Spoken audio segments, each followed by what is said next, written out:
စိတ်ထွက်ပေါက်များထွက်ပေါက်ဆိုတာကိုပါဠိဘာသာနဲ့ဘုရားမြတ်စွာကနိတ္တရဏဆိုတဲ့စကားလုံးကိုအသုံးပြုတာနိတ္တရဏဆိုတာထွက်ပေါက်ပဲတစုံတစ်ခုအခိုက်အခဲအကြက်တဲတွေနဲ့ကြုံတွေ့နေတဲ့အခါလူတွေကထွက်ပေါက်ရှာလေးရှိကြတယ်ပေါ့လောင်ပိတ်မိနေပြီဆိုလို့ရှိရင်ပုပ်ဆိုးလာပြီးတော့ပေါက်ကွဲသွားတဲ့လေတောင်မှပဲလောင်ပိတ်ထားမယ်ဆိုလို့ရှိရင်ပေါက်ကွဲသွားနိုင်လူတွေရဲ့စိတ်ဟာလည်းပဲထို့တူပဲထက်ပေါက်မပေးပဲနဲ့စိတ်ရဲ့ဖြစ်စည်းမှုတွေချုပ်တီးထားမယ်ဆိုလို့ရှိရင်ပေါက်ကွဲသွားနိုင်ဒါကြောင့်မို့လို့နှလုံးကွဲတာတို့ရပ်ပြောနေဆိုရင်အသေးကွဲတာတို့ဘာလို့ဖြစ်တာပေါ့မှန်ကန်တဲ့ထွက်ပေါက်တစ်ခုရဖို့အမတန်မှအရေးကြီးတယ်ထွက်ပေါက်နဲ့ပတ်သက်ပြီးတော့မြတ်စွာဘုရားကစိတ်ရဲ့ထွက်ပေါက်များဆိုတာအမတန်မှမှတ်သားစရာကောင်းလက်တွေ့လည်းကြဘုန်းကြီးတို့ရဲ့နေ့စဉ်ဘဝမှာစိတ်နဲ့ပတ်သက်ပြီးတော့အကြအတဲတစုံတရာတွေ့လာမယ်ဆိုလို့ရှိရင်ဟောဒီထွက်ပေါက်များကိုအသုံးချပြီးတော့ဖြစ်ပြောင်းလို့ရနိုင်တယ်နောက်ဆုံးမှာစိတ်ဟာလုံးဝလွတ်မြောက်သွားတဲ့အခြေအနေတစ်ခုရောက်ရှိသွားတယ်လုံးဝလွတ်မြောက်သွားတဲ့အခြေအနေရောက်တဲ့စိတ်ဓာတ်ကလေးဟာဘယ်ခါကာလမှပြန်လည်ပြီးတော့ညှဉ်းနှွမ်းလာတဲ့ဆိုတာမရှိဘူးဘယ်ခါကာလမှပြန်လည်ပြီးတော့လှုပ်ရှားလာတာဖိစီးလာတာမရှိတော့ဘူးစိတ်ရဲ့လှုပ်ရှားမှုများကို emotion လို့ခေါ်တယ်စိတ်ရဲ့ဖိစီးမှုတွေကို stress ဒီကနေ့ခေတ်မှာလူတွေဟာကြီးပွားတိုးတက်အောင်ကြိုးစားအားထုတ်ကြတယ်စီးပွားရေးဘက်ကတိုးတက်လာအောင်နိုင်ငံတကာအဆင့်မီအောင်ဟိုလူဒီလူရဲ့အဆင့်တွေမီအောင်လို့ဆိုပြီးတော့ကြိုးစားအားထုတ်လာကြတဲ့အခါလူဘဝလူလောကအသုံးဆောင်တွေဘက်ကလူတွေချမ်းသာလွယ်ကူမှုအတွက်အသုံးပြုစရာတွေဘက်ကအမတန်မှတိုးတက်ကောင်းမွန်လာတယ်ပေါ့အမတန်မှတိုးတက်ကောင်းမွန်လာဟိုနိုင်ငံဒီနိုင်ငံခရီးသွားဖို့ဆိုလဲတက်တောင်တက်တာအချိန်တူတူနဲ့ရောက်သွားနိုင်တယ်ကိုယ်နိုင်ငံအတွင်းမှာလည်းတနေရာသွားမယ်ဆိုလို့ရှိရင်တက်သားအချိန်တိုလေးအတွင်းမှာရောက်ရှိသွားနိုင်ဒီလိုစီးပွားရေးဘက်ကလူတွေရဲ့အသုံးဆောင်ဘက်ကတိုးတက်လာပေမဲ့လို့စိတ်ရဲ့ဖြစ်စည်းမှုတွေကများလာတယ်ဒီလောက်လွယ်ကူပြီးတော့တိုးတက်နေတဲ့ခေတ်ကြီးထဲမှာစိတ်ချမ်းသာမှုတွေပိုတိုးလာသလားလို့ဆိုရင်စိတ်ချမ်းသာမှုကပိုမတိုးစိတ်ရဲ့ဖြစ်စည်းမှုဓာတ်တွေကပိုတိုးလာတယ်အဲ့ဒါဘာကြောင့်လဲလို့ဆိုတာအလေးနဲ့ထားပြီးတော့လေ့လာပြီးတော့ကြည့်တဲ့ဘုရားမြတ်စွာကနိလန်းနဲ့ပေးထားတယ်လူတွေရဲ့လိုဘဘယ်တော့မှပြည့်တယ်လို့မရှိပြည့်တယ်မရှိသည့်အတွက်ကြောင့်မပြည့်နိုင်တာကြီးကိုဖြည့်နေမယ်ဆိုလို့ရှိရင်မဆုံးနိုင်တဲ့ခရီးလမ်းကြီးကိုရှောက်နေတာဖြစ်လို့လူတွေရဲ့စိတ်ဓာတ်ဟာလူမြဲလုံးနေမှာပဲအတ္တိတောလောကောတဲ့ဘုရားမြတ်စွာလောကသားတွေဟာဘယ်တော့မှတင်းတိမ်သွားတာမရှိဘူးတဲ့ ဘလောက်ပဲဖြည့်ဆည်းပေးမတင်တယ်ဘူးကောင်းတဲ့ကောင်းအောင်တိုးတက်တဲ့တိုးတက်အောင်ဒီလိုပဲကြိုးစားနေမှာလောက်ပဲကြိုးစားထိုကဲ့သို့ကြိုးစားလာသည်နှင့်အမျှလူအသုံးဆောင်တွေဘက်ကတိုးတက်လာသည်နဲ့မျှလူတွေရဲ့စိတ်ထဲမှာလည်းပဲစိတ်ဖိစီးမှုဆိုတဲ့ဒဏ်ရာဒဏ်ချက်တွေကလည်းပဲတိုးလာတကဘာလုံးနဲ့ခြုံကြည့်မယ်ဆိုရင်ဒီတိုင်းပဲမြင်ရမယ်ကံကောင်းထောက်မှလို့ဘုရားမြတ်စွာဟောကြားတဲ့တရားဓမ္မတွေကိုနာယူခွင့်ရကြတယ်တရားကိုနှလုံးသွင်းခွင့်ရကြတယ်လက်တွေ့ကျင့်သုံးခွင့်ရကြတဲ့ပုဂ္ဂိုလ်တွေမှာထိုစိတ်ဖိစီးမှုဓာတ်တွေကိုအတော်အသင့်လျှော့ချနိုင်ကြ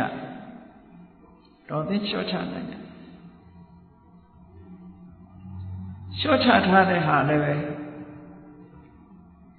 အမတမမှန်ကန်တဲ့နီးနဲ့လျှော့ချဒီကနေ့ခေတ်မှာစီးပွားရေးဘက်ကတိုးတက်တယ်လို့ဆိုတဲ့နိုင်ငံအချို့မှာဘာတွေလဲတိုးတက်နေသလဲလို့ဆိုလို့ရှိရင် stress လို့ခေါ်တဲ့စိတ်ဖိစီးမှုတွေလည်းတိုးတက်နေတယ်ဒါကြောင့်မို့ stress ဆိုတဲ့စိတ်ဖိစီးမှုတွေတိုးတက်လာသည့်အတွက်ကြောင့်ထွက်ပေါက်ရှာတဲ့အနေနဲ့နီလန်းတွေအသုံးချကြတယ်ဘုရားမြတ်စွာဟောကြားတဲ့နီလန်းကိုမတွေးရှိသဖြင့်နီလန်းဖြစ်လို့ဖြစ်များသက်တာလို့သက်တာများဆိုပြီးတော့လောကပညာရှင်တွေက stress ကိုလျှော့ချဖို့ရနီးမျိုးနဲ့ကြိုးပမ်းလာကြတယ် psychotherapy တို့psychiatrist တို့ psychotherapist တို့စိတ်ဖိစီးမှုတွေကိုနီးမျိုးနဲ့ဖြေဖျောက်ဖို့ကြိုးစားလာကြတယ်မြန်မာနိုင်ငံမှာတဲ့အနောက်နိုင်ငံတွေဥရောပနိုင်ငံတွေမှာ psychotherapist ဆိုအလုပ်နဲ့စိတ်ဖိစီးမှုကိုလျှော့ချဖို့ကြိုးပမ်းတာပိုများလာ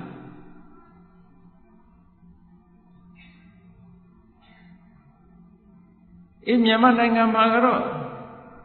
ဘုရားမြတ်စွာဟောကြားတော်မူခဲ့တဲ့တရားတော်တွေကိုဖြန့်ဖြူးပြီးတော့နေကြလို့ထိုကမ္မထာရိပ်တာတွေသွားပြီးတော့စိတ်ငြိမ်းချမ်းမှုကိုယူကြတယ်ဘုရားမြတ်စွာပေးထားတဲ့မှန်ကန်တဲ့အတွေးလေးတွေကစိတ်ဖိစီးမှုကိုကြော့ကျသွားစေတယ်ကြည့်လေဗမာလူမျိုးတွေဟာစိတ်ဖိစီးမှုကိုဘယ်လိုလျှော့ချကြသလဲလူတိုင်းလောက်နီးစဉ်းစားကြတယ်သဗ္ဗိသင်္ခါရအနိစ္စသင်္ခါရတရားဆိုတာမြဲတာမှမဟုတ်ပဲလူဆန္ဒဆိုတာဘယ်ပြည့်နိုင်ပါမလဲဒီအတွေးလေးတွေကဘုရားမြတ်စွာသင်ထားလို့မိမိတို့ရဲ့ရင်ထဲနှလုံးထဲမှာပကန်းခေတ်ကစပြီးတော့မြန်မာနိုင်ငံကိုရောက်ရှိပြီးတော့ထွန်းကားခဲ့တဲ့မြန်မာလူမျိုးတွေရဲ့သွေးသားထဲမှာစိတ်ဝင်လာတဲ့ဘုရားရဲ့အဆုံးအမတွေပဲအဲ့ဒီဘုရားရဲ့အဆုံးအမတွေကိုမိဘဆွေမျိုးတွေရဲ့အစဉ်ဆက်ကနေပြီးတော့ဇာဘူးနာဝရှိလာကြတယ်သင်္ခါရဆိုတာမမြဲဘူးဘယ်ရာပဲဖြစ်ဖြစ်ကိုယ်ဆန္ဒအတိုင်းမဖြစ်ဘူးဒါတွေကအနတ္တသဘောတရားတွေပဲဆိုတဲ့အတွေးလေးတွေနဲ့စိတ်ဖြစ်စီမှုတွေကိုလျှော့ချတဲ့နည်းလေးတွေရနေကြအဲ့ဒီလိုစိတ်ဖြစ်စီမှုတွေကိုလျှော့ချရနေသည့်အတွက်ကြောင့်အထိုက်လျောက်စိတ်ရဲ့ထွက်ပေါက်တွေဆိုတာမြန်မာလူမျိုးတွေကတွေးရှိနေကြဒါအမတန်ကောင်းတဲ့အခွင့်ကောင်းကြီးတစ်ခုလို့လူတိုင်းကအသိမှတ်ပြုတယ်မှပြုမှာတချို့နိုင်ငံသားတွေကမြန်မာပြည်လာတယ်လာရင်ကနေအကဲခတ်နိုင်ငံခြားမှာနေစဉ်တုန်းက သို့မဟုတ်ရပ်ဝေးကနေပြီးတော့သူတို့မြန်မာလူမျိုးတွေအကြောင်းတစ်မျိုးမြင်ထားမြန်မာလူမျိုးတွေရဲ့အကြောင်းကိုအဝေးသတင်းအရာတစ်မျိုးမြင်ကြဒီရောက်လာတဲ့အခါမြန်မာလူမျိုးတွေဟာပြုံးပြုံးရွှင်ရွှင်နဲ့ပျော်ပျော်ရွှင်ရွှင်မျက်နှာချီချီလင်းလင်းနဲ့နေကြထိုင်ကြ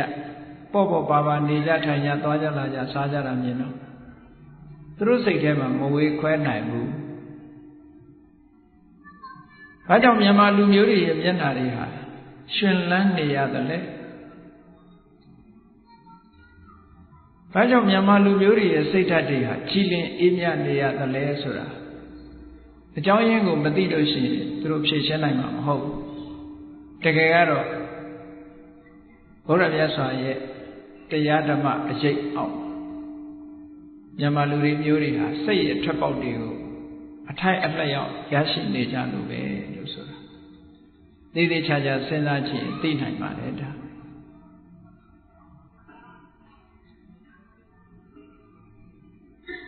တချို့နိုင်ငံတွေမှာဆိုလို့ရှိရင်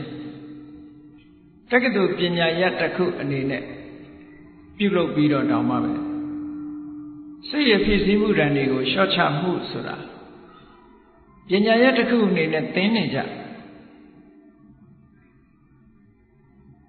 အဲ့ဒါကိုဘယ်လိုခေါ်တော့အင်္ဂလိပ်လိုတို့က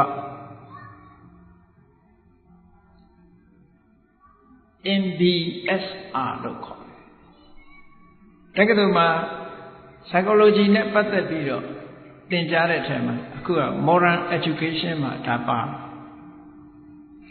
တက္ကသိုလ်ပညာရပ်တစ်ခုအနေနဲ့ပို့ချတယ်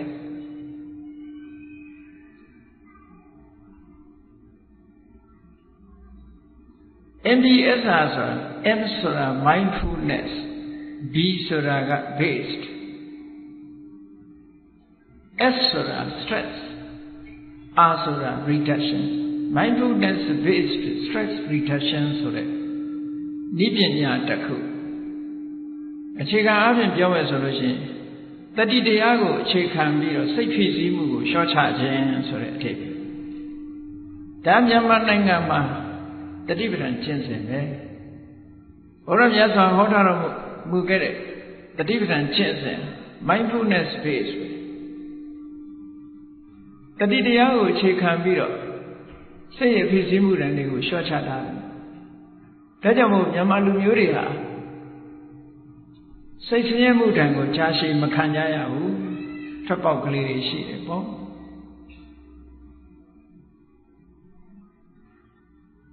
မှန်ကန်တဲ့ထွက်ပေါက်ကလေးတွေမြတ်စွာဘုရားဟောထားတာရှိ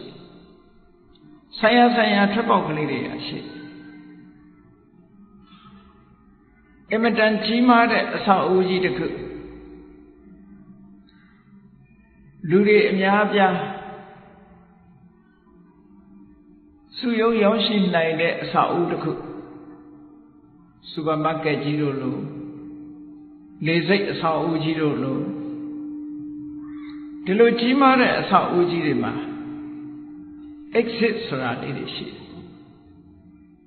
တယ်လင်ညာနဲ့ခရီးသွားတဲ့ပုဂ္ဂိုလ်တွေလည်းတွေ့ကြပါလိမ့်မယ်မတော်တဆအန္တရာယ်ကျုံလာလို့ရှိရင်ထွက်ပေါက်ဆိုတာ exit ဆိုတာလေးတွေပြတယ်စိတ်ဓာတ်ရေးရနဲ့ပတ်သက်လာလို့ရှိရင်လည်းပဲစိတ်ဆိုတာအာယုံရဲ့ဖြစ်စည်းမှုတွေပေါ်မှာဆင်ញင်သုံးသပ်မှုဖြေပြောင်းနိုင်မှုထွက်ပေါက်မရဘူးဆိုလို့ရှိရင်စိတ်ဖြစ်စည်းမှုတွေများလာတတ်တယ်အဲ့ဒီလိုများတဲ့အခါမှာမှန်ကန်တဲ့ထွက်ပေါက်ကလေးတွေရအောင်ရှိဖို့လိုအပ်တယ်အဲ့ဒါကြောင့်မလို့ဒီကနေ့စိတ်ရဲ့ထွက်ပေါက်များလို့ဆိုရတယ်စိတ်ဆိုတဲ့နေရာမှာစိတ်ရဲ့ထွက်ပေါက်ဟာဘယ်မှာရှာရမှာတော့စိတ်မှာပဲပြန်ရှာအစာအုပ်ကြီးတစ်ခုရောက်နေတဲ့ပုဂ္ဂိုလ်ထိုအစာအုပ်တွေကထွက်ချင်လို့ရှိရင် exit ဆိုတာကိုရှာရအဲ့ဒီထွက်ပေါက်ကနေထွက်ရအဲ့ဒါလိုပဲစိတ်ဖြစ်စည်းမှုကြောင့်စိတ်ထဲမှာအကျဉ်းချက်တွေဖြစ်ပေါ်နေတယ်ဖြစ်ပေါ်နေလို့ရှိရင် ဘလို့လို့ပြီးဒီအကြက်အတဲကထွက်မလဲလို့ဆိုတာစိတ်ထဲမှာပဲပြန်ရှာပေါ့ဒါကြောင့်မလို့စိတ်ရဲ့ထွက်ပေါက်များဆိုတာဘုန်းကြီးတို့တွေလေ့ကျင့်ထားကြရမှာဖြစ်တယ်ပေါ့အဲ့ဒီလေ့ကျင့်ထားဖို့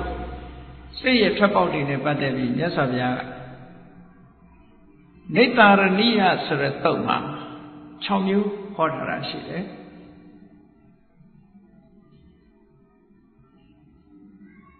စိတ်ဖြစ်စည်းလာလို့ရှိရင်ထွက်ပေါက်ရဖို့မှန်ကန်တဲ့နည်းနဲ့ထွက်ပေါက်ရဖို့မြတ်စွာဘုရားကလမ်းညွှန်ပေးထားတယ်အဲ့ဒီလမ်းညွှန်ရဲ့အတိုင်းလိုက်နာကျင့်ကြံကြိုးကိုအားထုတ်မယ်ဆိုလို့ရှိရင်မြည်သူမှစိတ်ထဲမှာပောက်ကွဲမှုတန်တွေကိုခံရမှာမဟုတ်ပါဘူးဖြစ်လာလို့ရှိရင်လည်းထွက်ပေါက်ရသွားမှာပါအေးမြတ်စွာဘုရားရဲ့တရားဓမ္မတွေကိုမနာရလို့ဒီနည်းစနစ်တွေကိုမသိတဲ့ပုဂ္ဂိုလ်တွေဘုရားတရားတော်တွေကိုမျက်ကွယ်ပြုနေလို့ဒီနည်းစနစ်ကိုမသိတဲ့ပုဂ္ဂိုလ်တွေဟာစိတ်ရထပ်ပေါက်ဆိုပြီးတော့မိမိတို့တွေးမိရာရာကြံစီမိရာရာထပ်ပေါက်မျိုးမျိုးကိုပြုလုပ်ကြတယ်ဆိုပါစို့လောကလူတွေမှာလူငယ်လူရွယ်အတိုင်းအမိုက်ဝိုင်းနေတယ်ရံခါစိတ်ညစ်เสียဆိုတာတွေ့လာရံခါစိတ်ညစ်เสียတွေ့လာတယ်ရံခါပျော်เสียတွေတွေ့လာတယ်ရံခါစိတ်ထဲမှာအလိုမကျတာတွေတွေ့လာတယ်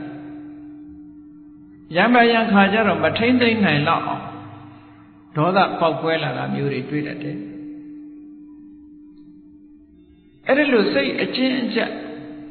emotion တွေများလာလို့ရှိရင်ထပ်ပေါက်ရှာမရတော့ဘာလို့ကြဒီကနေ့ခေတ်အချို့ပုဂ္ဂိုလ်တွေကစိတ်ကိုဖြစ်စည်းမှုတွေကိုထွက်ပေါက်ရှာတဲ့အနေနဲ့မူရစေဝါတွေအသုံးပြုကြတယ်အယက်သေးစာတွေတောက်စားကြတယ်အဲ့ဒီနည်းနဲ့ထွက်ပေါက်ရှာလိုက်ကြတယ်ဆိုလိုတာကပြဿနာစိတ်ထဲမှာဖြစ်လာရင်ထိုပြဿနာကိုမေ့ပစ်ဖို့ကြိုးစားမေ့ပစ်ဖို့ကြိုးစားတဲ့နေရာမှာအာယုတစ်ခုနဲ့လွှဲဖယ်ပြီးတော့အစားထိုးပြီးတော့တကယ်ဖြစ်စည်းနေတာကိုဖယ်ရှားပစ်ဖို့မကြိုးစားပဲနဲ့စိတ်ကိုခိတ္တခဏမေ့သွားအောင်တခြားနည်းလမ်းတွေနဲ့ထွက်ပေါက်ရှာကြအဲ့ဒီထွက်ပေါက်ဟာတကယ်အစစ်အမှန်ထွက်ပေါက်မဟုတ်သည့်အတွက်ကြောင့်ဒီထဲမှာပဲပြန်ဝဲလဲလာတကယ်ငြိမ်းချမ်းတဲ့အပြင်ကိုမရောက်မသွားပဲနဲ့အတွင်းထဲမှာတဝဲလဲလဲနဲ့ထွက်ပေါက်ရှာရင်နဲ့ဒုက္ခရောက်သွားကြအချင်းအကျက်တွေပုံများလာယတနာတစ်ခုကနေနှစ်ခုဖြစ်လာတယ်နှစ်ခုကနေသုံးခုဖြစ်လာတယ်ဒီကနေ့ထွက်ပေါက်ကိုမှန်မှန်ကန်ကန်ထွက်ပေါက်ကိုမရှာနိုင်ဘူးဆိုလို့ရှိရင်ဒီလိုပဲပြဿနာတက်တာ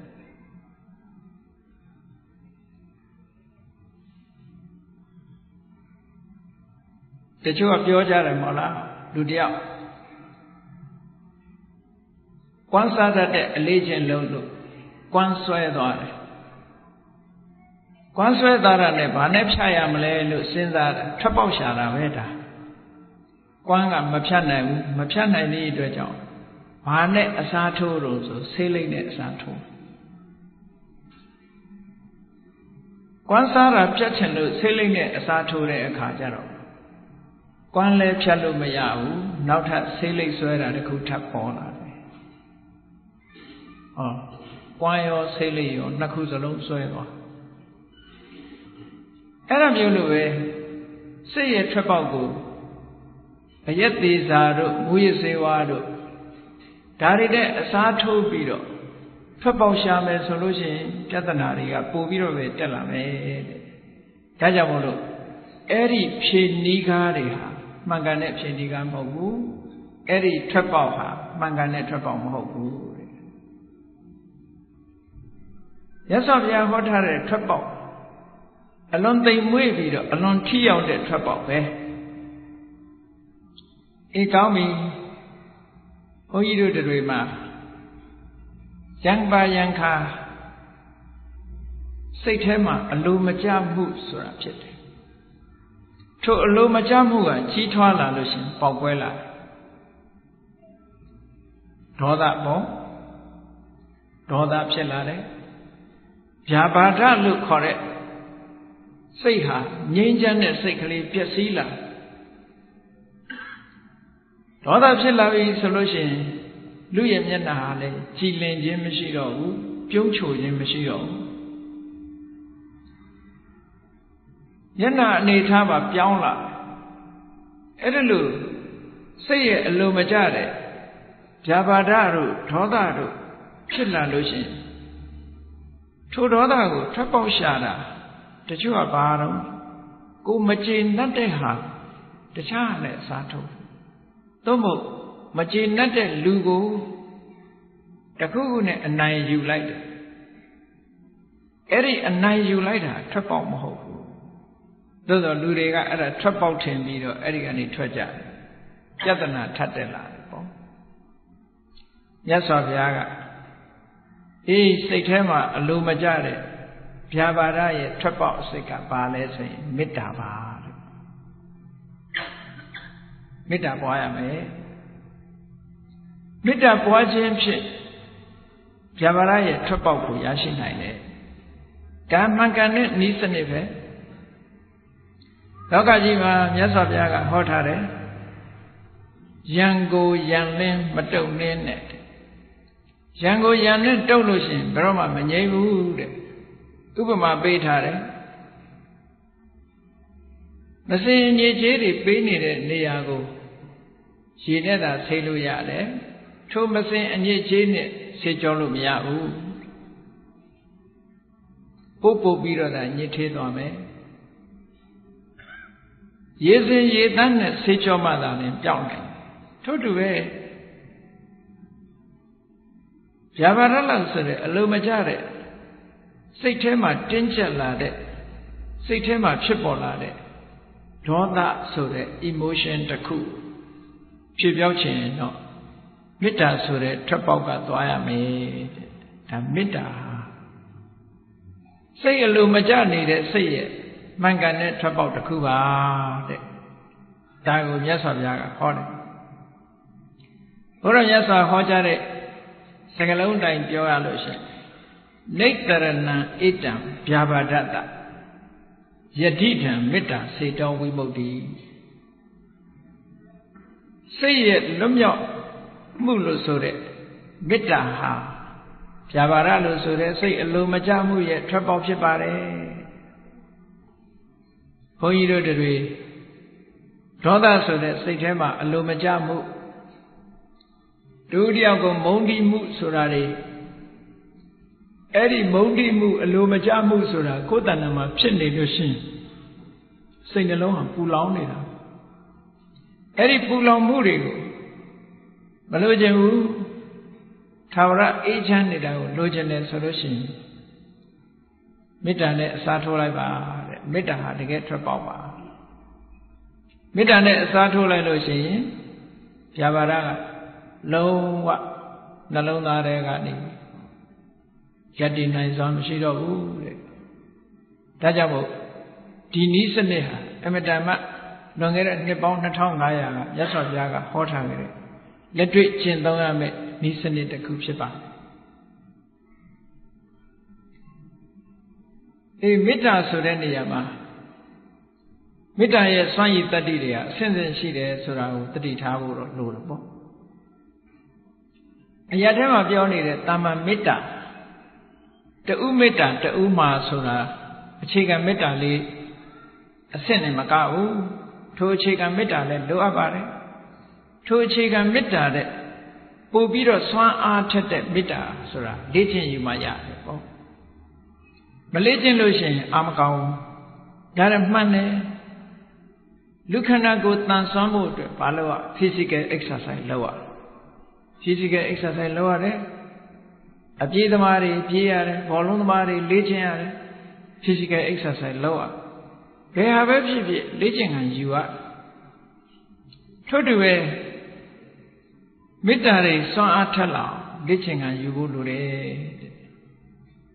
မေတ္တာကိုပြိုးပြီးတဲ့အခါထိုမေတ္တာတွေဟာပို့ပြီးတော့ကိုယ်တဏ္ဍာမှာခိုင်မာတဲ့ခိုင်မာလာအောင်စွမ်းရည်တွေတက်လာအောင်လေ့ကျင့်ပြီးယူဖို့လိုတယ်ဒီနေရာမှာမေတ္တာနဲ့ပတ်သက်ပြီးတော့လေ့ကျင့်နည်းအကျဉ်းလေးကိုပြောရမယ်ဆိုလို့ရှိရင်ပထမလေ့လာရမှာကမေတ္တာဆိုတဲ့သဘောတရားကိုလေ့လာခြင်းပြီဆိုလို့ရှိရင်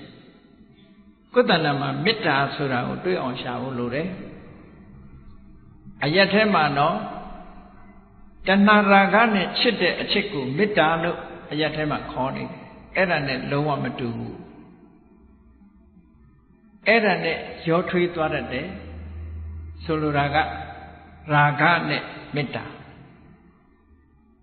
ရာဂနဲ့မေတ္တာဟာဆင်းဆင်းတူတယ်ဒုတိယကိုချစ်ခင်ပြီဆိုလို့ရှိရင်ဖေးပါပေးခြင်းလားမေတ္တာကလည်းတတ္တဝါတွေပေါ်မှာဖေးပါပေးတဲ့သဘောရှိတယ်အလုံးပေါ်မှာအကျိုးလိုလားတဲ့သဘောရှိတော့သဘောချင်းကနီးနေတယ်နီးနေသည့်အတွက်ကြောင့်မေတ္တာစစ်ဖြစ်ဖို့ဆိုတာ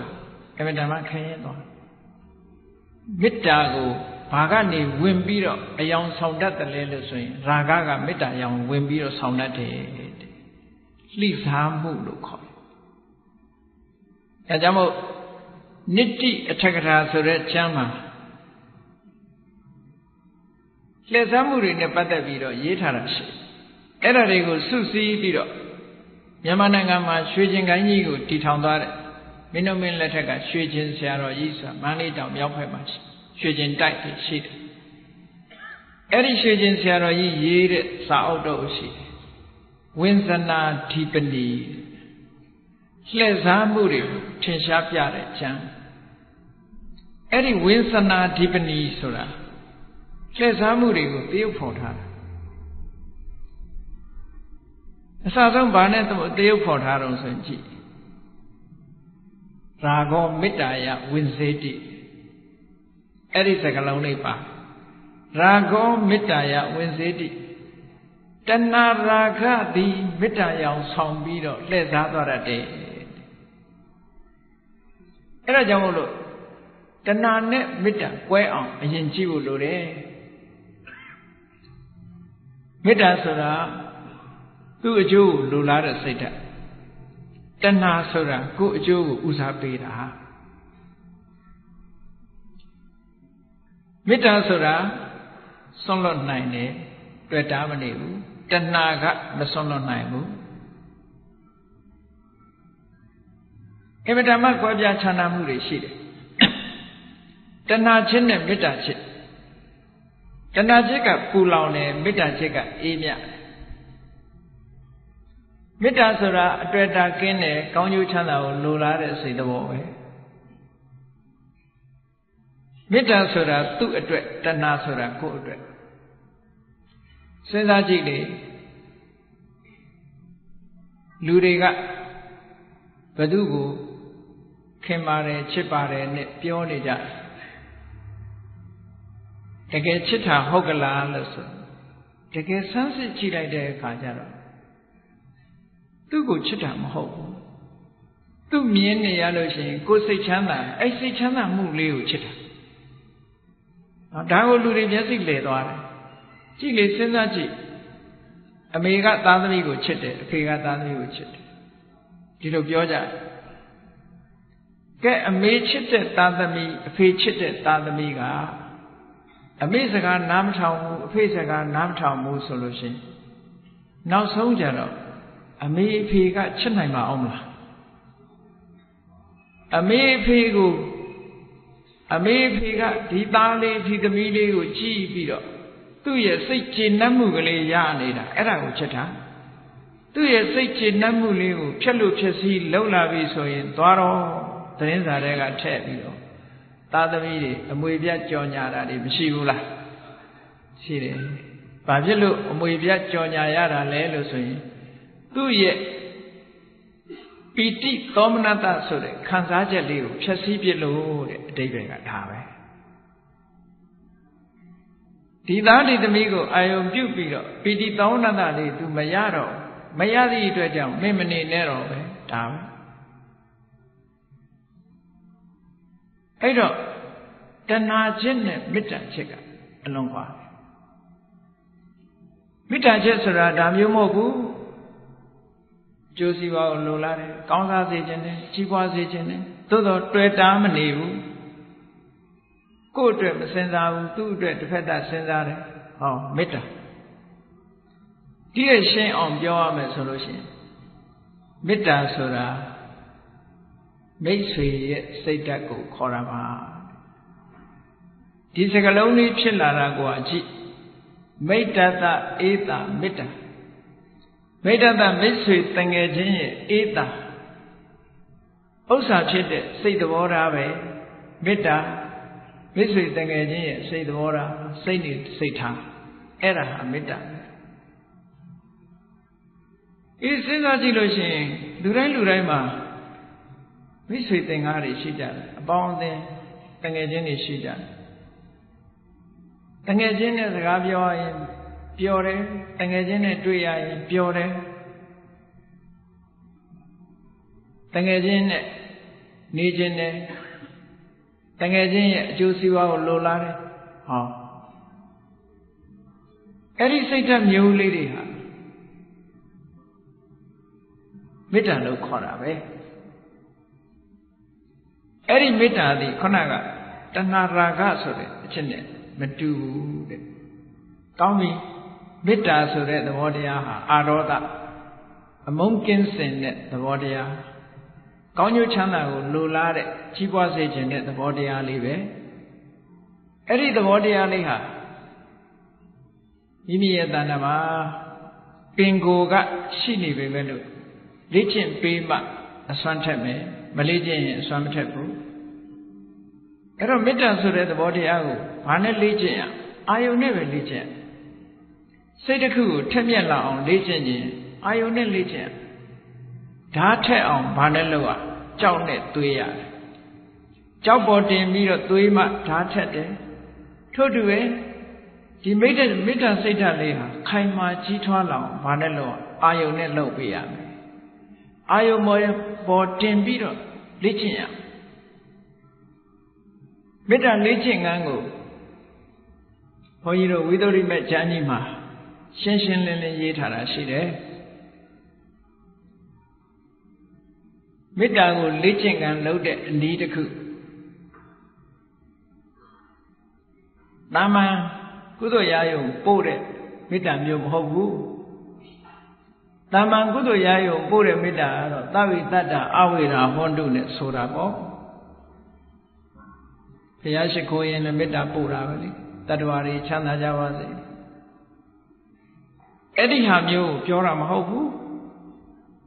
မေတ္တာလေ့ကျင့်ခန်းဝင်ပြီဆိုတာ meditation အလုပ်ကိုလုပ်အောင်မှာပြောတာ meditation ပုံစံနဲ့မေတ္တာကိုအာယုန်နဲ့လေ့ကျင့်အာယုန်ဆိုတာဘာလဲတတ္တဝါမိတ်ဆွေတငယ်ချင်းတက်ရှိတတ္တဝါနဲ့လေ့ကျင့်ရမယ်သေသွားတဲ့လူနဲ့မလေ့ကျင့်လို့မရဘူးဒီဘဝမှာလက်ရှိရှိနေတဲ့ပုဂ္ဂိုလ်နဲ့လေ့ကျင့်ရမယ်ကောင်းပြီ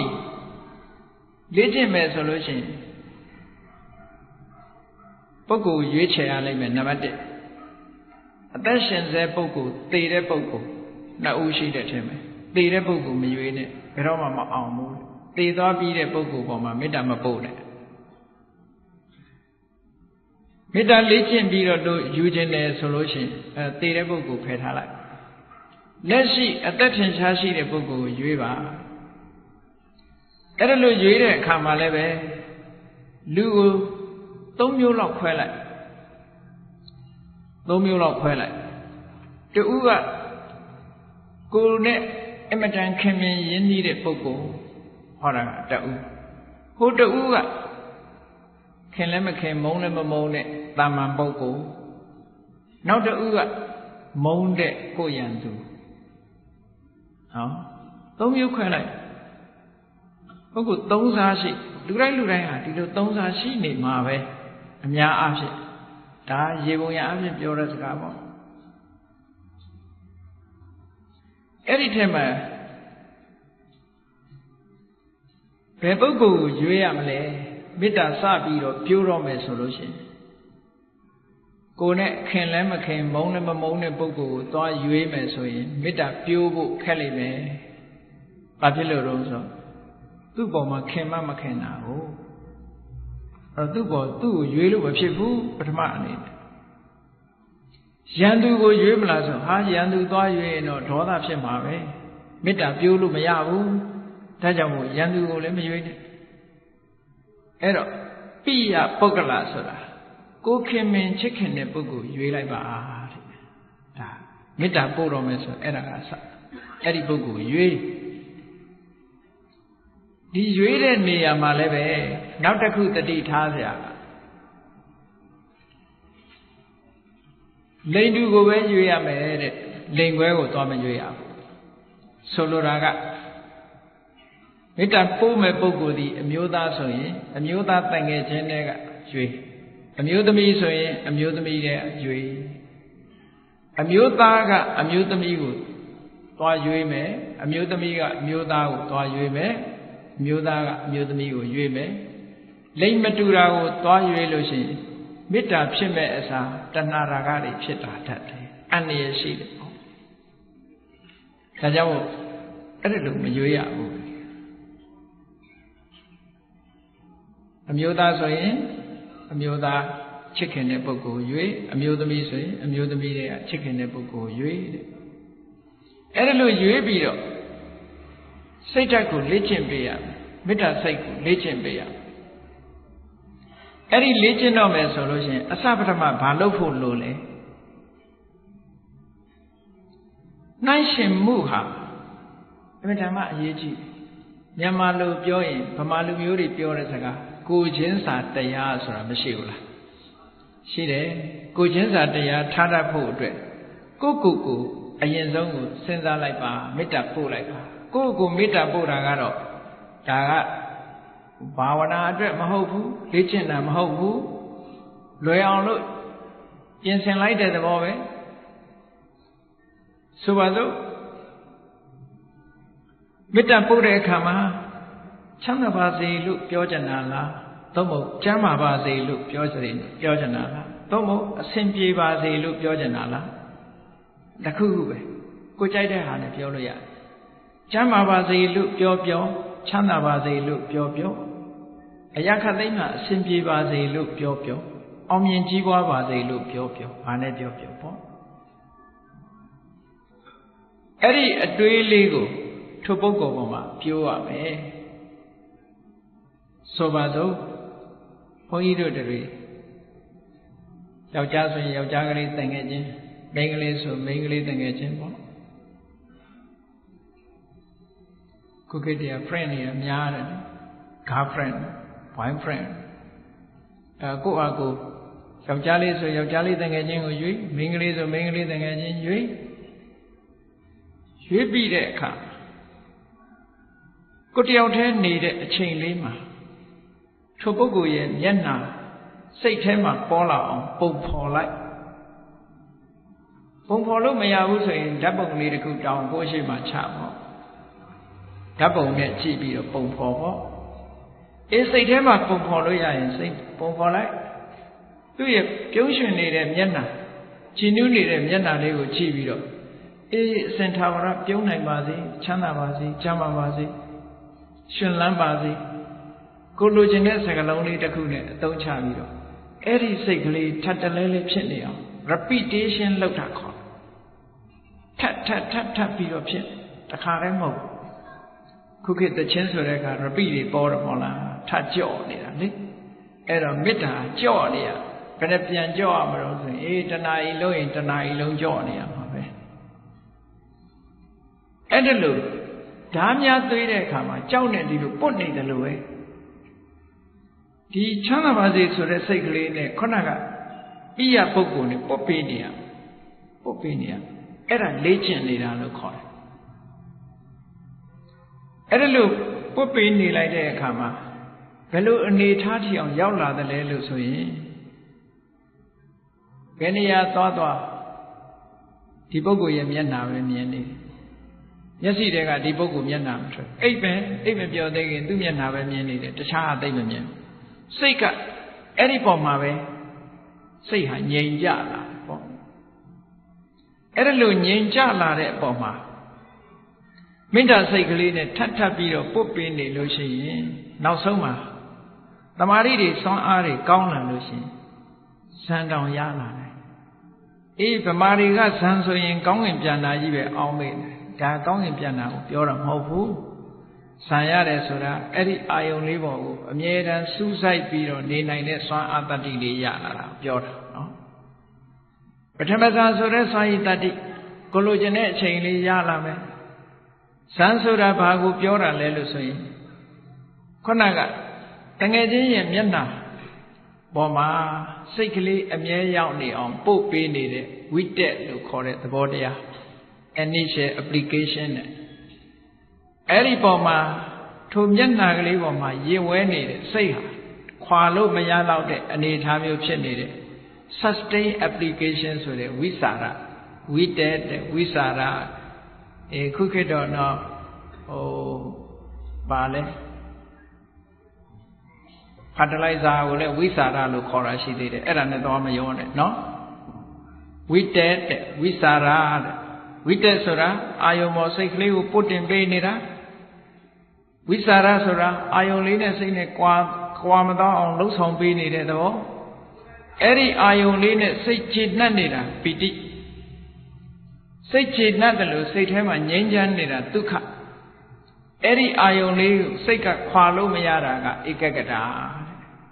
အဲ့ဒီ၅ခုဟာဟန်ချက်ညင်ကြီးအလုံးလုံးနေပြီဆိုလို့ရှိရင်ပထမဇန်လို့ခေါ်တယ်ပထမဇန်ရပေါ့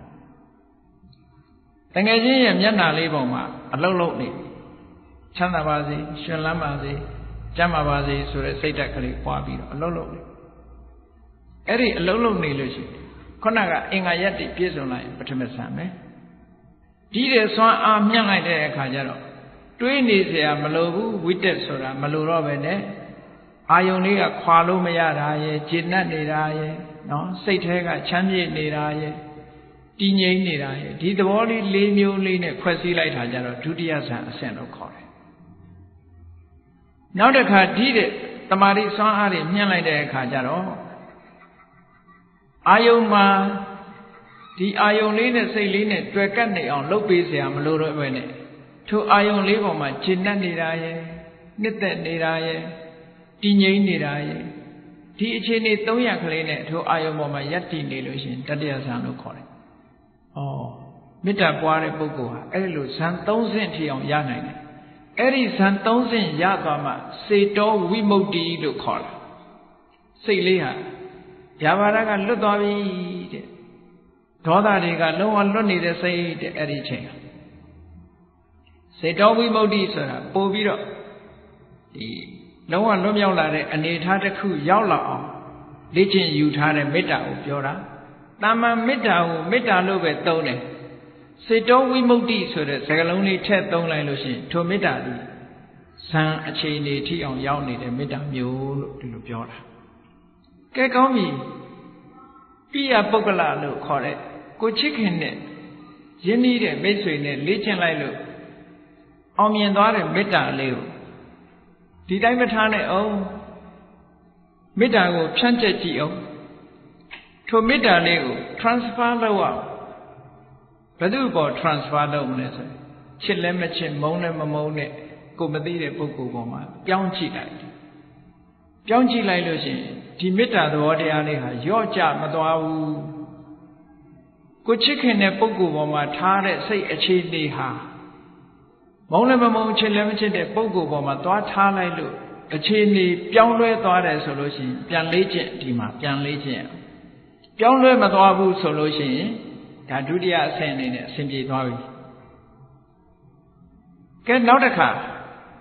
ပုဂ္ဂိုလ်2ယောက်ပြောင်းလိုက်ပြီနော်ပထမပိယပုဂ္ဂလဒုတိယမစ္ဆတအလယ်အလတ်ပုဂ္ဂိုလ်ပေါ်မှာပြောင်းကြည့်လို့အခြေအနေမပြောင်းဘူးဆိုရင် နောက်တစ်ယောက်ပေါ်မှာပြောင်းကြည့်အဲ့ဒီပုဂ္ဂိုလ်ကကိုယ်နဲ့မတည့်မုံတီးတဲ့ကိုယ့်ရဲ့ယန္တုလို့ဆိုတဲ့ပုဂ္ဂိုလ်ပေါ်မှာပြောင်းကြည့်လိုက်လို့ဒေါသလေးဖြစ်လာလို့ရှိရင်အေးမေတ္တာ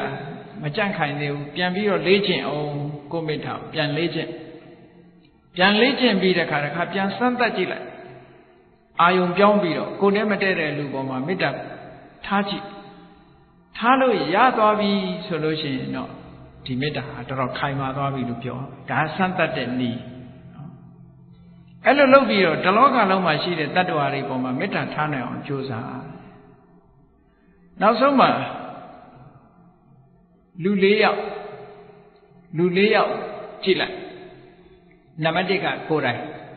မိမိကိုယ်တိုင်နံပါတ်2ကကိုချစ်ခင်တဲ့ပုဂ္ဂိုလ်နံပါတ်3ကချစ်လည်းမချစ်မုန်းလည်းမမုန်းတဲ့တာမန်ပုဂ္ဂိုလ်နံပါတ်4ကယန္တုအဲ့ဒီပုဂ္ဂိုလ်၄ယောက်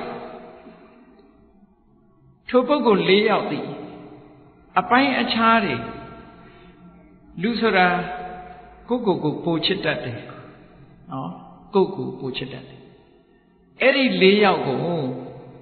ယန္တုလို့လည်းမမြင်တော့ကိုလို့လည်းမမြင်တော့ဘူးကိုမိတ်ဆွေလို့လည်းမမြင်တော့ဘူးဟုတ်လားကိုနဲ့မသိတဲ့ပုဂ္ဂိုလ်လို့လည်းမမြင်တော့ဘူးကိုယန္တုလို့လည်းမမြင်တော့ဘူးအားလုံးဒီ၄ယောက်စလုံးဟာတမျိုးတည်းတစ်ခုတည်းမြင်သွားပြီဆိုလို့ရှိရင်ဒီလူရဲ့မေတ္တာဟာအစွမ်းထက်ဆုံးအဆင့်ရောက်သွားပြီပေါ့အဲ့ဒါကိုဥပမာလေးတစ်ခုပေးထားတယ်နော်ဒီပုဂ္ဂိုလ်၄ယောက်ကိုဆိုပါစို့ရှင်းတော့ကလူကိုတတ်ပြီးတော့ရစ်ပူဇော်တဲ့အလေးထားရှိတယ်တောထဲမှာနေတဲ့ယဟန်တွေဒီလိုပဲရစ်ပူဇော်တာခံလိုက်ရတာမျိုးတွေရှိတယ်အဲ့ဒီမှာ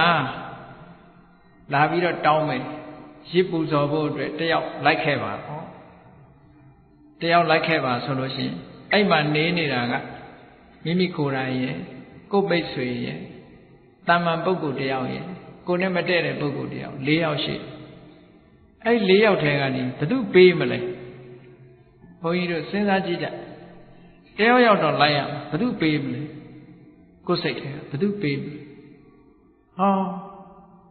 သူတို့၃ယောက်တော့နေပါစေငါပဲအနစ်နာခံလိုက်ပါမယ်ဆိုရင်ကိုယ့်ကိုယ်ပေါ်မှာမေတ္တာပြတ်တယ်ရောက်တယ်ဟောသူ့မေတ္တာမဟုတ်သေးဘူးမမျှတာဘူးလို့ပြောအဲ့လိုမဟုတ်ဘဲနဲ့ငါနဲ့မတည့်တဲ့ကောင်လိုက်သွားဆိုလို့ရှိရင်ဟာရန်သူပေါ်မှာအမုန်းစိတ်မပြောင်းသေးတာပဲအဲ့ဒီ၄ယောက်စလုံးကိုတယောက်မှမပေးနိုင်ဘူး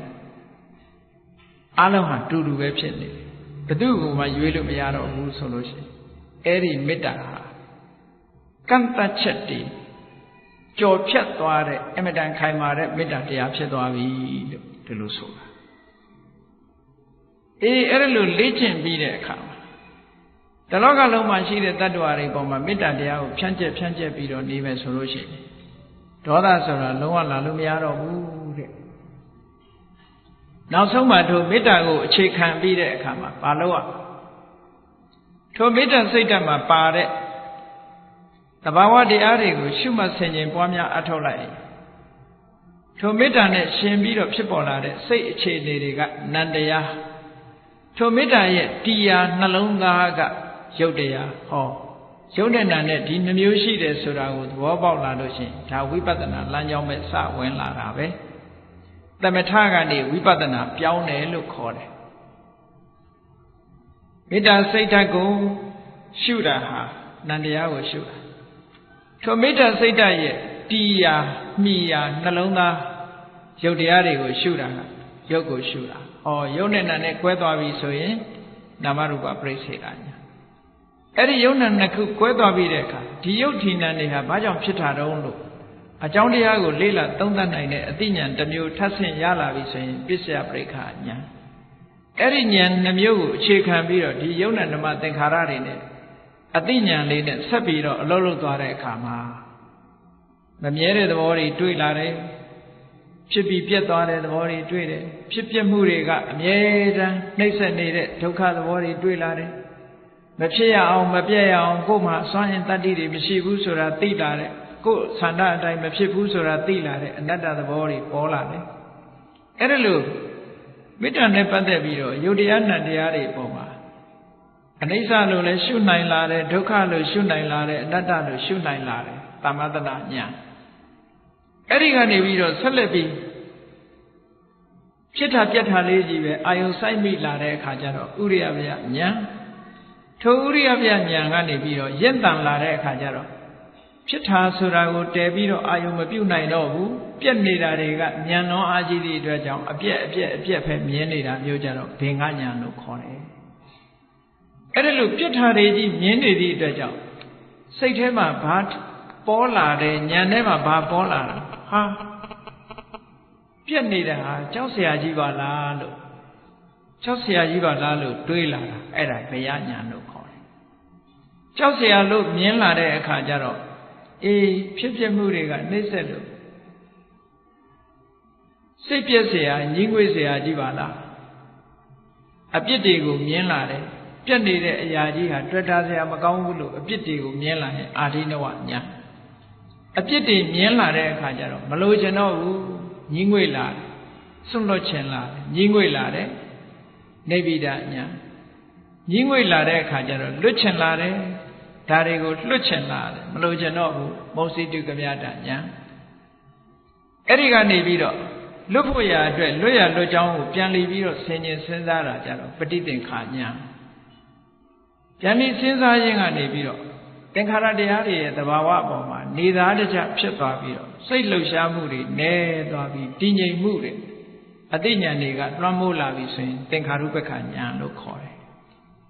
အဲ့ဒီသင်္ခါရုပ္ပခဉာဏ်ရင့်တန်သွားပြီဆိုလို့ရှိရင်ဟောဒီဗျာပါဒဆိုတဲ့သဘာဝတရားကိုအစစ်စစ်ပယ်ရှားသွားနိုင်တဲ့သောတပတ္တိမေသောတပတ္တိဖို့သဂရဂါမိမေသဂရဂါမိဖို့အနာဂါမိမေဆိုတာလဲပေါ်လိုက်ရောဒေါသဆိုတာဘယ်တော့မှပြန်မလာတဲ့လမ်းရောက်သွားပြီအမုန်းတရားဆိုတာနှလုံးသားထဲမှာလက်ကြံမရှိတော့အနာဂံဖြစ်သွားပြီဆိုရင်အမုန်းတရားလက်ကြံမရှိတော့ဘူးတဲ့မေတ္တာပွားလို့ရှိရင်အမုန်းတရားဟာပြန်ထလာနိုင်သေးတယ်အခုခေတ်ယောဂစစ်တယ်လို့စစ်ကြည့်လို့ရှိရင် positive ဖြစ်နေအောင်မယ်နော် positive ဖြစ်နေမယ်နှလုံးသားထဲမှာအမုန်းရှိသေးသလားလို့ဆေးစစ်တယ်လို့စစ်ကြည့်ရင် positive တွေးလိုက်မယ်အနာဂါမိမဲ့ရသွားတာနဲ့တပြိုင်နက် negative ဖြစ်သွားပြီလုံးဝမရှိတော့အဲ့ဒါကြတော့ဒေါသဆိုတဲ့စိတ်ရဲ့လှုပ်ရှားမှုစိတ်ရဲ့ပူပန်စေတတ်တဲ့သဘာဝတရားကနေပြီးတော့လုံးဝထွက်ပေါက်မေတ္တာတရားမေတ္တာတရားကိုအခြေခံတဲ့အနာဂါမိမဲ့ညာအနာဂါမိဖို့ညာဟာဒေါသရဲ့လုံးဝထွက်ပေါက်ဖြစ်ပါတယ်။ဩဒေါသဆိုတာလာခြင်းလို့မလာတော့ဘယ်တော့မှဒေါသဆိုတဲ့သဘာဝတရားဟာမိမိတဏ္ဍာမှာဖြစ်လာမှာမဟုတ်ဘူး။အစဉ်ထာဝရငြိမ်းချမ်းတဲ့အနေတစ်ခုရရှိသွားနိုင်တယ်။ဒါကြောင့်မို့မြတ်စွာဘုရားကဟောတယ်ယတိတံမေတ္တာစေတောဝိမု ക്തി စိတ်ရဲ့လွတ်မြောက်မှုလို့ဆိုတဲ့ဒီမေတ္တာတရားဟာတဲ့ဗျာပါဒတ္တစိတ်ထဲမှာအလိုမကျနေတဲ့ဒေါသရဲ့နိတ္တရဏံထွက်ပေါက်ပါပဲဒီနည်းနဲ့သာလင်စစ်မှန်တဲ့ထွက်ပေါက်ကိုရနိုင်တယ်နောက်ဆုံးဒေါသဆိုတာဘလို့မှစိတ်ဆိုးအောင်လုပ်လဲစိတ်ဟာဘယ်တော့မှဆိုးလာတာမရှိတော့ဘူးဘုန်းကြီးတို့တွေစဉ်းစားကြည့်ဗျာပါဒဆိုတဲ့ဒေါသလူတိုင်းဖြစ်ဖူးကြတယ်ဖြစ်တဲ့အချိန်မှာဘလို့ခံစားရတယ်လဲစိတ်တည်ငြိမ်နေမှုတွေလုံးဝပျက်စီးသွားတယ်နှလုံးခုန်မှုတွေပြင်းထန်လာတယ်မျက်နှာတွေหนีရဲလာတယ်သွေးခုန်မှုတွေပြောင်းလဲလာတယ်နှလုံးကနေလှုပ်ဆော်လာသည့်အတွက်ကြောင့်ဘာဖြစ်လဲနှုတ်ခမ်းကအတန်ကမဟုတ်တဲ့အတန်တွေမဟုတ်တဲ့စကားတွေပြောလာတယ်လက်ကလည်းပဲအန္တရာယ်ပြုမဲ့အမှုမျိုးတွေဖြစ်လာတယ်ဟောဒေါသရဲ့ဆွမ်းဆောင်မှုတွေပဲအဲ့ဒါလို့ဒေါသဆိုတဲ့အမုန်းတရားဟာနှလုံးသားထဲမှာလုံးဝမကြံအောင်ဖြည့်ရှင်းပြစ်လိုက်နိုင်တာဒါထွက်ပေါက်အစ်စ်ပေါ့ဒါကိုဆိုလိုတယ်မြတ်စွာဘုရားတင်တော်မြတ်အေးထို့တူပဲနောက်ထပ်ထွက်ပေါက်တစ်ခုကဘာလဲ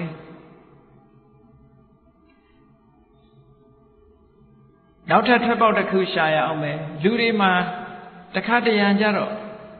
ဒေါသတယ်မကဘူး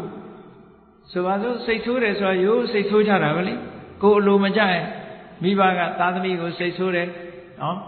တကယ်ချင်းချင်းစိတ်ဆိုးကြတယ်အဲ့ဒီလိုစိတ်ဆိုးတယ်ဆိုတဲ့ထဲမှာတတ်ချင်ဖြတ်ချင်တာဆိုတာပါလားမပါဘူးနော်မိဘကသားသမီးကိုစိတ်ဆိုးတယ်ဆိုတဲ့နေရာမှာဒီကောင်သေအောင်လုပ်မယ်ဆိုရင်စိတ်ပါရလားမပါဘူးနော်အေးအဲ့ဒီစိတ်ဓာတ်မျိုးပါလာပြီဆိုလို့ရှိရင်သူ့ကိုဘာခေါ်လဲဆိုတော့ဝိဟေတာလို့ခေါ်တယ်ရက်ဆက်လာရက်ဆက်မှုညှဉ်းပန်းနှိပ်စက်မှုဆိုတဲ့သဘောတရားစိတ်ဓာတ်ထဲမှာဖြစ်ပေါ်လာတတ်တယ်တဲ့ဘုန်းကြီးတို့တွေဒေါသကိုမထိန်းတဲ့အခါမှာညှဉ်းပန်းနှိပ်စက်လိုမှုဆိုတဲ့ဝိဟိတာတရားစိတ်ဓာတ်ထဲမှာပေါ်လာပြီအဲ့ဒါလို့ပေါ်လာလို့ရှိရင်စိတ်ကိုထွက်ပေါက်ဟာဘာနဲ့လောက်ရမလဲလို့ဆိုရင်ကရုဏာတရားကိုပွားရမယ်တဲ့ကရုဏာဆိုတာကြည့်သူများကိုညှင်းဆဲလိုမှုရက်စက်လိုမှုဆိုတဲ့ cruelty ဆိုတာနဲ့ဆန့်ကျင်ပဲဖြစ်တယ်ဒါကြောင့်မို့ကရုဏာတရားကိုပွားပြီးဆိုလို့ရှိရင်လောကမှာအစင်မပြေတဲ့ပုဂ္ဂိုလ်တွေတနာစရာကောင်းတဲ့ပုဂ္ဂိုလ်တွေဆိုပါစို့ယောဂဖြစ်လို့ဒုက္ခဝေဒနာခံစားနေရတဲ့ပုဂ္ဂိုလ်စီးပွားရေးအစင်မပြေလို့စိတ်ညစ်နေတဲ့ပုဂ္ဂိုလ်စားစရာတောက်စရာမရှိလို့ဒုက္ခရောက်နေတဲ့ပုဂ္ဂိုလ်နေစရာမရှိလို့အတိဒုက္ခရောက်နေတဲ့ပုဂ္ဂိုလ်လောကမှာအစင်မပြေတဲ့ဒုက္ခရောက်နေတဲ့ပုဂ္ဂိုလ်တွေဟာဒါတနာစရာပုဂ္ဂိုလ်ပဲအဲ့ဒါလို့တနာစရာပုဂ္ဂိုလ်ကိုရွေးချယ်ပြီးတော့ဒုက္ခမုတ်ဆန်းတုအချင်းဒီဆိုးတွေကသူ့လွတ်မြောက်ပါစေမကောင်းတဲ့အခြေအနေတွေဆင်းရဲဒုက္ခတွေကလွတ်မြောက်ပါစေဆိုတဲ့စိတ်ဓာတ်ကလေးနဲ့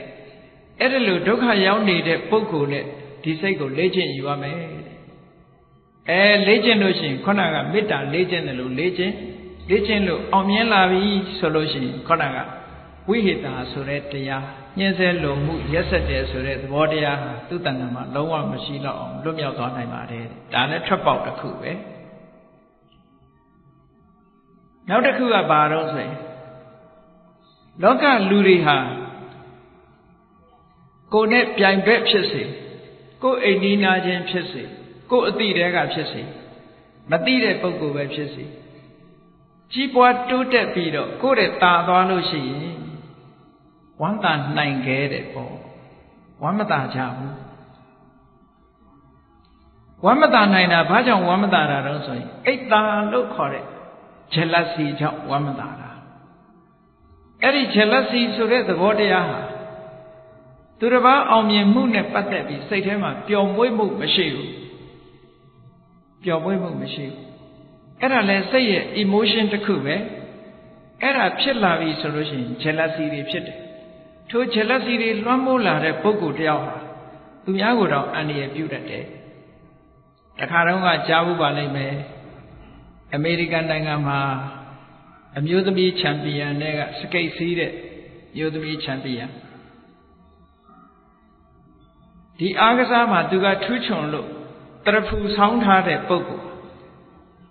နောက်ထပ်အမျိုးသမီးအားကစားတစ်ယောက်ပေါ်လာတယ်စကိတ်စီးပြိုင်ပွဲသူနဲ့ရှင်ပြိုင်လာလိုက်သူ့ရဲ့ဆုကိုလူတော့မယ်သူ့နေရာကိုယူတော့မယ်ဆိုတာမခံနိုင်ဘူးမကြည့်နိုင်ဘူးဒါကြောင့်မို့လူဆိုးကိုပတ်စံပေးပြီးငှားပြီးအဲ့ဒီအမျိုးသမီးခြေထောက်ကိုရိုက်ချိုးခိုင်းတယ်ဒါလောကမှာတကယ်ဖြစ်ခဲ့တာ true story တကယ်အစစ်မှန်ဖြစ်ခဲ့အဲ့ဒါမျိုးကဘာကြောင့်ဖြစ်တာလဲဆိုလို့ jealousy ခေါ်တယ်ပေါ့အဲ့ဒါလို့ jealousy ဖြစ်လာတာကောင်းလားဆိုကောင်းအလွန်ဆိုးတယ်သူများရဲ့အောင်မြင်မှုနဲ့ပတ်သက်ပြီးတော့မခံနိုင်တဲ့သဘောအဲ့ဒီမခံနိုင်တဲ့ emotion stress လို့ခေါ်တဲ့စိတ်ရဲ့ဖိစီးမှုပေါ်လာလို့ရှင်ဘာနဲ့ထွက်ပေါက်ရှာရမလဲလို့ဆိုရင်မုဒိတာဆိုတာဝမ်းသာနိုင်အောင်ကြိုးစားရမယ်မုဒိတာတရားပွားများခြင်းဖြင့်ထွက်ပေါက်ရှာရမယ်မုဒိတာတရားပွားများခြင်းလို့ရှင်အောင်မြင်ကြီးပွားနေတဲ့ပုဂ္ဂိုလ်တွေကိုကြည့်ပြီးယထာလတ္ထတံပတ္တိတောမာဝိခိသန္တုရထားတဲ့စိစိတ်အခြေအနေတွေကအောင်မြင်မှုတွေကနေဘယ်တော့မှဆုပ်ယုပ်မသွားပါစေနဲ့ထာဝရပျော်နိုင်ကြပါစေထာဝရရွှင်နိုင်ကြပါစေရရှိထားတဲ့အခြေအနေကောင်းတွေကဆုပ်ယုပ်ပျက်စီးမသွားကြပါစေနဲ့ အဲ့ဒီပုဂ္ဂိုလ်နဲ့ပတ်သက်ပြီးဒီစိတ်ဓာတ်လေးကိုလေ့ကျင့်ပေးရမယ်လေ့ကျင့်ပေးလို့ရှိရင်ခုနပြောတဲ့သူများစိတ်စိတ်နဲ့ပတ်သက်ပြီးတော့အကောင်းမပြောနိုင်တဲ့အရတိဆိုတဲ့မပြောမွေ့တဲ့စိတ်ရဲ့ဆန့်ကျင်နေတဲ့သဘောတရားတစ်ခုရဲ့ထွက်ပေါက်ရသွားမှာဖြစ်ပါတယ်ဒါမုရိဒထွက်ပေါက်နောက်တစ်ခုကဘာလဲလို့ဆိုလို့ရှိရင်လူတွေမှာချစ်ချင်းမုန်းချင်းဆိုတာရှိတယ်ချစ်ရင်ချစ်မယ်မချစ်ရင်မုန်းမယ်ချစ်ချင်းမုန်းချင်းဆိုတာအစွန်းနှစ်ခုပဲစိတ်ဓာတ်မှာ balance မဖြစ်လို့အစွန်းနှစ်ခုရောက်နေတဲ့စိတ်ဓာတ်အဲ့ဒီအစွန်းထွက်နေတဲ့စိတ်ဓာတ်ကလွတ်မြောက်ချင်လို့ရှိရင်ဘာလုပ်ရမလဲဆိုရင်ဥပိ္ပခာပွားနိုင်ရမယ်ဥပိ္ပခာဆိုတာဘယ်လိုပွားတာလဲတဗ္ဗေတတ္တာကမ္မတကအေးတတ္တဝါဆိုတာသူကံနဲ့သူလာတာစဉ်းစားပြီးတော့ချစ်ချင်းကိုလည်းရှော့မယ်မုန်းချင်းကိုလည်းရှော့ချစ်ချင်းမုန်းချင်းထိုနှမျိုးလုံးမပါပဲနဲ့တည်ငြိမ်တဲ့သဘာဝတရားတစ်ခုကိုဥပိ္ပခာလို့ခေါ်တယ်အေးဒီကနေ့အရာထဲမှာတော့ဥပိ္ပခာဆိုတာကိုမတဲ့လို့မခေါ်တဲ့ပုဂ္ဂိုလ်ဥပိ္ပခာလို့ဥပိ္ပခာရှုတယ်လို့ပြောနေကြတယ်အဲ့ဒီအဓိပ္ပာယ်မဟုတ်ဘူးဥပိ္ပခာကအလွန်မွန်မြတ်တယ်ချစ်ချင်းမုန်းချင်းဆိုတဲ့အစွန်းဘက်ကိုမရှိစေပဲနဲ့တိမှတ်တည်ငြိမ်တဲ့သဘောထားဒါကြောင့်မို့လို့ equanimity လို့အင်္ဂလိပ်လိုပြန် equanimity ဆိုတာစိတ်ရဲ့တည်ငြိမ်မှုအဲ့ဒီတည်ငြိမ်မှုကစိတ်မတည်ငြိမ်တဲ့ emotion လို့ဆိုတဲ့ရာဂတို့ဒေါသတို့ရဲ့ထွက်ပေါက်ပဲရာဂရဲ့ထွက်ပေါက်ဒါကြောင့်မို့မြတ်စွာဘုရားကဥပိ္ပခာဆိုတဲ့စေတောဝိမု ക്തി ဟာရာဂရဲ့ထွက်ပေါက်ပါဟောဒီလိုဟောထားတာရှိဒါကြောင့်မို့အဲ့ဒါကိုလည်းပဲလေ့ကျင့်ပွားများခြင်းဖြင့်မိမိတို့ရဲ့မှန်ကန်တဲ့ထွက်ပေါက်တစ်ခုကိုရရှိနိုင်တာဖြစ်တယ်နောက်တစ်ခုကတော့ဝိပဿနာကျင့်စဉ်နဲ့ပတ်သက်လာတယ်ဘုန်းကြီးတို့တွေမှာအရာခတ်သိမ်းကိုကြီးလိုက်တာနဲ့တပြိုင်နက်ကိုယ်ပဲဖြစ်စေကိုယ့်ရဲ့ပတ်ဝန်းကျင်ကိုပဲဖြစ်စေနိစ္စထာဝရလို့ထင်နေကြရဲတယ်ဆိုတဲ့အတွေးကြီးတွေရှိနေကြဝိပဿနာတရားကိုကျင့်ကြံကြိုးကိုအားထုတ်လိုက်ပြီဆိုလို့ရှိရင်စက္ကန့်မလတ်ပြောင်းလဲနေတဲ့သဘောတရားတွေပြောင်းလဲပျက်စီးနေတဲ့အရာတွေကိုတွေ့မြင်လာပြီဆိုလို့ရှိရင်ခုနမြဲတယ်ဆိုတဲ့အတွေးတွေကိုလျှော့ချနိုင်သွားတယ်ပေါ့အဲ့ဒီမြဲတယ်ဆိုတဲ့ဟာကိုနေဆနမိတ်မြဲတယ်လို့ယူဆနိုင်တဲ့အရေးအယောင်ဟာတခုမှမရှိဘူးဝိပဿနာဉာဏ်ရင့်တန်လာတဲ့ဘလဝဝိပဿနာအားကောင်းတဲ့ဝိပဿနာတရားတစ်ခုဟာခုနတုန်းကမြဲတယ်လို့ထင်တဲ့အရေးအယောင်တွေကိုထင်မြင်ယူဆနေတဲ့စိတ်ရဲ့ထွက်ပေါက်တစ်ခုပဲဝိပဿနာတရားကိုကျင့်ကြံကြိုးကိုအားထုတ်ခြင်းဖြင့်မြဲတယ်ဆိုတဲ့အရေးအယောင်တွေကိုဖယ်ရှားပြစ်နိုင်ပြီးတော့စင်ထာဝရမမြဲဘူးဆိုတဲ့အမှန်အကန်ကိုမြင်လာနိုင်ပါတယ်ဒါကအလွန်အဆင့်မြင့်တဲ့ထွက်ပေါက်တစ်ခုပါအဲ့ဒီထွက်ပေါက်ရထားပြီဆိုလို့ရှိရင်တောကဆိုတာနည်းသွားမယ်တွေ့တာမှုတွေဆိုတာလျှော့ချနိုင်လာမယ်ဒီလိုနောက်ဆုံးထွက်ပေါက်တစ်ခုကတော့ဘာလဲလို့ဆိုလို့ရှိရင်ငါဆိုတဲ့မာနပဲလောကမှာဒီမာနဆိုတာလေးကကျမ်းနေတယ်မာနဆိုတာကိုယ့်ရဲ့အည်အသွေးပေါ်မှာအခြေစိုက်ထားပြီးတော့ဖြစ်ပေါ်နေတဲ့သဘောတရားတစ်ခုကိုယ့်ရဲ့အည်အချင်းကိုအခြေစိုက်ပြီးတော့ဖြစ်ပေါ်ထားတာဒါကိုစာပေကအတ္တမိမာနလို့ပြောတယ်မာနဆိုတာဟာသူများတဲ့ตาတယ်လို့ပြောမှမာနမဟုတ်ဘူးကိုယ်စိတ်ထဲမှာကိုဟာကဆိုပါစို့လူတွေမှာဖြစ်တတ်တယ်လေဆိုပါစို့အဘိဓမ္မာတရားဟောလို့ရှင်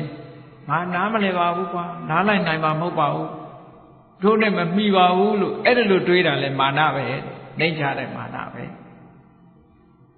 ဟေးဒါလေးကတော့ငါအတွက်လွယ်လွယ်လေးပဲလို့သွားတွေးလို့ရှင်လေဒါလည်းသူ့အရေးချင်းပေါ်တွေးတာဖြစ်တဲ့အတွက်ကြောင့်ဒါလည်းမာနပဲအဲ့ဒီလိုမာနမျိုးတွေဟာတရားတို့တရားမြတ်ရဖို့ရအတွက်ကြတော့အဟံတာတစ်ခုဖြစ်တယ်ပေါ့ဒါကြောင့်မို့အဲ့ဒီအဟံတာဆိုတဲ့ကိုယ့်ရဲ့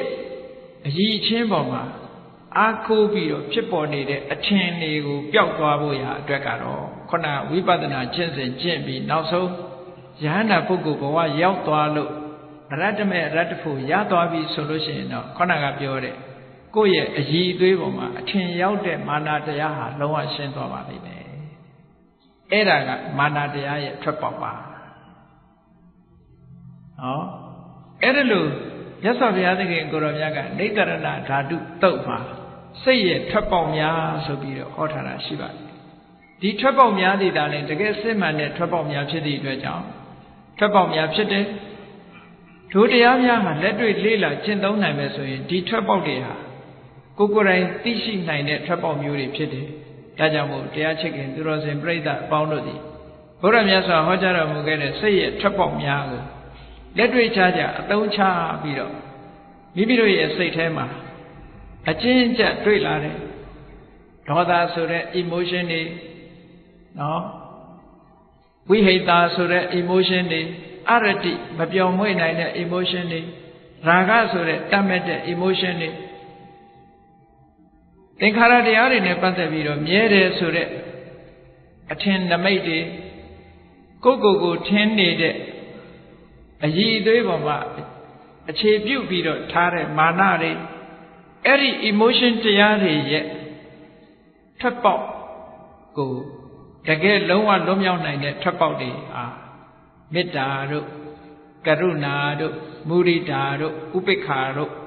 ဝိပဿနာနဲ့အရဟတမေဉာဏ်များတာဖြစ်တယ်လို့ဘုရားမြတ်စွာဟောကြားတော်မူခဲ့တာဖြစ်ပါတယ်ဒါကြောင့်မို့တရားချစ်ခင်သူတော်စင်ပြိဿတို့သည်အစစ်စစ်မိမိတို့တဏ္ဍာမှာလေ့ကျင့်ယူခြင်းဖြင့်အဆိုပါတရားတွေဟာလူတိုင်းနဲ့သက်ဆိုင်ပြီးတော့ရနိုင်တဲ့တရားတွေဖြစ်တဲ့အကြောင်းကိုယ်တိုင်သိရှိနားလည်ပြီးတော့မိမိတို့မှာထွက်ပေါက်ကိုမှန်ကန်တဲ့နိလန်းနဲ့ရအောင်ရှာခြင်းဖြင့်သာဝရငြိမ့်တဲ့အငြိမ့်တတ်ကိုကိုယ်စီကိုယ်ကမျက်မှောက်ပြုနိုင်ကြပါစေကုန်သတည်း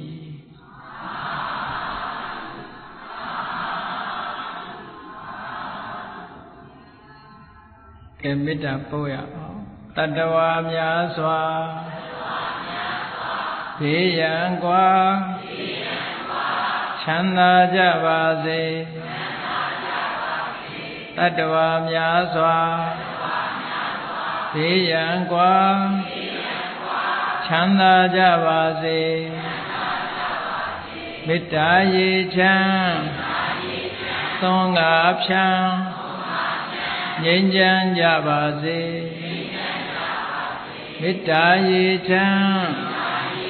သွန်ငါဖြံငြိမ်းချမ်းကြပါစေသက်ရှိချမ်းပါစိတ်ချမ်းသာတို့ရဆန္ဒပြည့်ပါစေသက်ရှိချမ်းပါစိတ်ချမ်းသာတို့ရဆန္ဒပြည့်ပါစေဖုံလန္တာဒုက္ခပင်ကစားမေတ္တာပုံနေတုသင်္ကမမနောတရတိသဗ္ဗေတံပဝါယံတုဒုက္ခန္တကမေတ္တာပုံနေတုသင်္ကမစုပေါင်းပို့အပ်မေတ္တာတဟုရောင်ပြူပါဝင်းငွေလမင်းနှင့်ရောင်ခြင်းရှယုံပေါင်းဆောင်ရခြင်းကြောင့်သဗ္ဗေတံကျွမ်းမဲ့ဥတုံလုံးစုံများစွာတတ္တဝါတို့ဤမနောတရတိမြင့်မြတ်ဖြူစင်အေးကြည်လင်းသည့်ရေစဉ်ပြည်တင်းစိတ်နှလုံးတည်ဟုသောရေအိုင်ကြီးအတွင်၌ဒုက္ခပင်ကသာအစဉ်ထာဝရအေးမြကြည်သာတာယာပွင့်လန်းချမ်းသာဒုက္ခတည်ဟုသောကုမုဒ္ဒရာကြာပန်တို့သည်ဟောလန္တဝန္တာရွှင်မြူဝမုံလူလျက်ကြည်နူးဝဲကြုံဖူးပွင့်ကြကုန်သည်ဖြစ်၍ဒုက္ခန္တကလေအောက်လေတဲ့ရောရှက်သင်ပြန့်ပိတိတိဟုသောယနံတို့သည်ဘဝယံတုကောင်းစွာမသွေကြိုင်လိုက်၍နေကြပါစေကုန်သတည်း